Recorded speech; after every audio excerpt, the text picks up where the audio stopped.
रास्ते में अगर आपको कोई अनोइंग लोगों को मिलना है, आप उनको 2-5 मिनट के लिए मिलते हो, हाय हेलो बोलते हो और आप निकल पड़ते हो।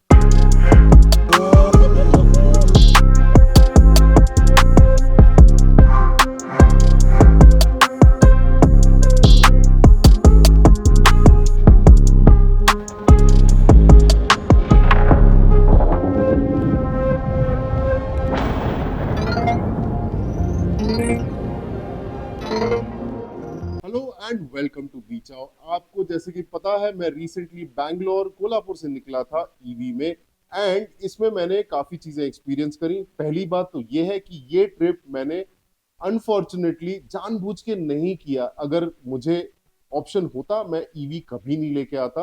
अनफॉर्चुनेटली मेरी पोलो का क्लच रिप्लेसमेंट हो रहा है, सो वो गई भी है सर्विसिंग के लिए, एंड लास्ट मिनट मर्सिडीज खराब हो गई। उसका एक वीडियो पूरा व्लॉग आपको आने वाला है बहुत जल्दी, तो please stay tune. Now EVs के साथ जो ट्रैवल करना है ना, वर्सेस अ पेट्रोल कार के साथ जो ट्रैवल करना है, उसका कुछ ऐसा रिलेशन बनता है कि सपोज आप अगर पेट्रोल कार में ट्रैवल कर रहे हो तो इट्स लाइक कि आप रास्ते में अगर आपको कोई अनोइंग लोगों को मिलना है, आप उनको 2-5 मिनट के लिए मिलते हो, हाय हेलो बोलते हो और आप निकल पड़ते हो।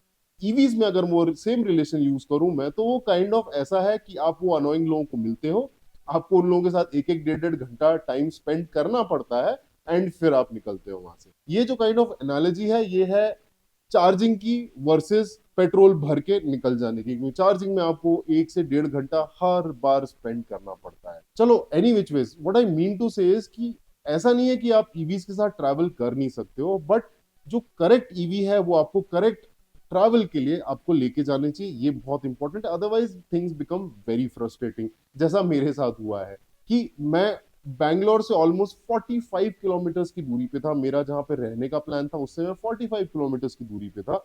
अगर पेट्रोल कार होती, अगर मेरा पेट्रोल खत्म हो गया रहता, मैं जस्ट 5 सेकेंड 10 मिनट एक स्टॉप में रहा रहता, पेट्रोल रिफिल किया रहता, टैंक अप किया रहता और निकल पड़ा रहता। बट बिकॉज मेरे पास ईवी थी, मुझे minimum half an hour 45 minutes की चार्जिंग लगी, जस्ट वो 45 मिनट्स का डिस्टेंस करके घर पहुंचने के लिए। सो अनफॉर्चुनेटली ये ट्रिप मेरी मजबूरी वाली ट्रिप थी जो मुझे करनी पड़ी, बट इससे मुझे काफी सारे आइडियाज आए हैं और काफी सारी लर्निंग्स हुई है कि आप ईवीज के साथ फास्टेस्ट वे पॉसिबल ट्रैवल कैसे कर सकते। सो टियागो ईवी मेरी जो है वो मीडियम रेंज है, विच मींस कि realistically in real world around 140 to 150 kilometre की मुझे रेंज मिलती है। ऑफ कोर्स आप हमेशा ईवी में या कोई भी इलेक्ट्रिक व्हीकल में जीरो तक तो उसको ड्रेन करोगे नहीं। एक 10-12% बैटरी रहनी चाहिए बिफोर आप चार्जिंग स्टेशन या चार्जर ढूंढो। So real world range around 130 to 120 की रहती है, जो आपको एक्चुअल में यूजेबल रेंज है। इसमें मैंने क्या किया, instead of charging from 0 to 100% every time या charging all the way to 100% every time, मैंने इसको चार्ज किया सिर्फ 75 to 80%। उसके पीछे रीजन ये है कि कोई भी ईवी जो है जिसमें फास्ट चार्जिंग कैपेबिलिटी है, वो 75 to 80% बहुत फास्ट चार्ज होती है, एंड उसके बाद उसकी चार्जिंग काफी स्लो हो जाती है। Just to give you an example, अगर मैं सपोज 20% से 80% चार्ज कर रहा हूँ, रफली 45 to 50 मिनट्स में वो चार्जिंग कंप्लीट हो जाती है। But at the same time वो 75% से 100% जाने में वो ईवी रफली अबाउट अनदर 30 to 45 मिनट्स लेती है, which is not worth it in my case also और any other case also. Because in my case the Tiago EV जो मुझे 75% टू 100% में रेंज देगी एडिशनल, वो रफली 40 किलोमीटर की रेंज देगी। सो मैंने ये सोचा कि ये पूरी ट्रिप में मैं सिर्फ 75 to 80% कार चार्ज करूं, एंड देन वहां से मैं निकल पड़ूं अगले स्टॉप पे वापस फास्ट चार्ज करूं, एंड सो ऑन। सो ये करने में मुझे टोटल 7 चार्जेस लगे अराउंड 45 मिनट्स के ईच, जिसमें एक दो चार्जेस कम भी थे, 30 मिनट्स के थे, कुछ कुछ चार्जेस 35 मिनट्स के भी थे, जिसकी वजह से मेरा टोटल चार्जिंग टाइम जो था रफली अबाउट 5 घंटे का हुआ। अब अगर मैं ये कंपेयर करूं फुल चार्जेस के साथ, तो मुझे ये 600 किलोमीटर की जर्नी कवर करने में रफली 5 चार्जेस लगे रहते इंस्टेड ऑफ 7 चार्जेस। 5 चार्जेस 1.5 घंटे का एक चार्ज वुड हैव रफली come to around 7.5 hours. So in this 600 kilometre की जर्नी मैंने एक्चुअली 2.5 घंटे बचाए अपने चार्जिंग टाइम से। अगर नॉर्मल पेट्रोल कार से कंपेयर करूं, तो ये 600 650 किलोमीटर की जर्नी जो कोल्हापुर टू बैंगलोर है, रफली अबाउट 10 से 11 घंटे में कंप्लीट होती है, depending on the traffic. Now इस टाइम में जो आया था, ट्रैफिक एक तो काफी हैवी था, plus on top of that बहुत सारी जगह डाइवर्जन है और बहुत सारी जगह रोड कंस्ट्रक्शन का काम चल रहा है। सो रफली अराउंड 10 से 11 घंटे ये जर्नी को करंटली इस स्टेट में लगते हैं मुझे, बिकॉज वो एक्स्ट्रा 5 घंटे का टाइम लगा। तो मुझे टोटल ट्रैवल टाइम जो पड़ा रफली 14.5 घंटे से 15 घंटे का पड़ा to reach my destination inside Bangalore, जो अगर आप देखो तो it's not so bad considering that मेरे पास एकदम छोटी रेंज की 150 किलोमीटर रियल वर्ल्ड रेंज की टियागो ईवी है। और मैं इस टाइप की कार ना आपको कभी रेकमेंड नहीं करूंगा इतने लॉन्ग डिस्टेंस जर्नी में लेके आने के लिए। मे बी 300-400 किलोमीटर की जर्नी है तो स्टिल डुएबल है, कर सकते हो। ऐसा नहीं कि ये लॉन्ग डिस्टेंस जर्नी आप नहीं कर सकते हो, बट वो चार्जिंग टाइम जो है ना धीरे धीरे इट स्टार्ट्स बिकमिंग अनोइंग, जहां पे आपको पता है कि आपकी डेस्टिनेशन बस 100 किलोमीटर आ गया बट आपको गाड़ी फिर भी चार्ज करनी पड़ रही है। सो ideally for a car like a medium range Tiago EV, I would recommend anywhere between 200 to 400 kilometers की रेंज का journey which is going to be perfect। But अब देखते हैं अगर यही सेम जर्नी में मेरे पास नेक्सॉन ईवी होती, नेक्सॉन ईवी मैक्स होती instead of the Tiago EV. So अगर मेरे पास नेक्सॉन ईवी मैक्स होती जिसकी रियल वर्ल्ड रेंज रफली अबाउट 250 टू 260 किलोमीटर्स है, तो मेरा टोटल डिस्टेंस जो है 600 किलोमीटर का बिटवीन कोल्हापुर एंड बैंगलोर, उसके लिए मुझे मैक्सिमम 3 चार्जेस लगते, 3 फुल चार्जेस लगते।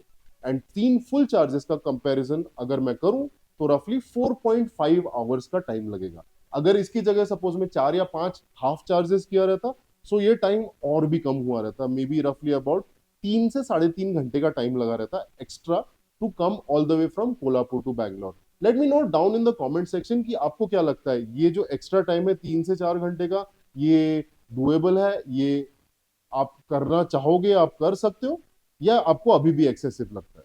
सो यार इसमें एक चीज तो फॉर श्योर है कि इतना लंबा जर्नी जो है with 7 charges throughout the way definitely super annoying है। And I would as I said not recommend anyone to do. But इसमें एक अच्छी चीज भी मुझे पता चली, वो है अपना charging network. And at least for this Pune Kolhapur Bangalore का जो डिस्टेंस है, ये जो रूट है, इसमें ना चार्जर्स की कहीं कमी नहीं है। फर्स्ट थिंग, बहुत इंपॉर्टेंट थिंग, मैं जिस भी चार्जिंग स्टेशन पे जाके रुक रहा था हर चार्जिंग स्टेशन ऑपरेशनल था एंड मुझे कहीं पे कोई चार्जिंग इशू नहीं आया।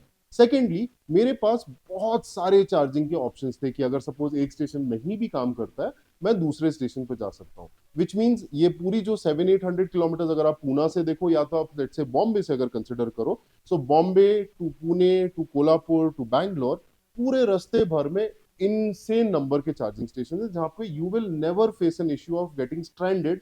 और मैं एक जगह पे ऐसा था जहां रात को 2 बजे अकेला था, अकेला, एक बहुत डेसोलेट सा पेट्रोल स्टेशन था, वहां पे भी चार्जिंग स्टेशन अवेलेबल था and it was functional, it was operational. The only challenges आपको शायद अगर आ सके इसमें तो ये होंगे कि आपके चार्जिंग स्टेशन ऑक्यूपाइड रहेंगे एंड आपको शायद वेट करना पड़े, which is again even more annoying because आपका charging time, waiting time and overall journey का टाइम बढ़ जाता है। So anyways let me know what do you think about this whole experience. आप ऐसा लॉन्ग डिस्टेंस कोई ईवी में करना चाहोगे, या ये जो एक्स्ट्रा 2-3 घंटे का चार्जिंग टाइम है ये आपको बहुत ज्यादा लगता है? Let me know in the comment section below. Thank you so much for watching this video and I will catch you in the next one. Till then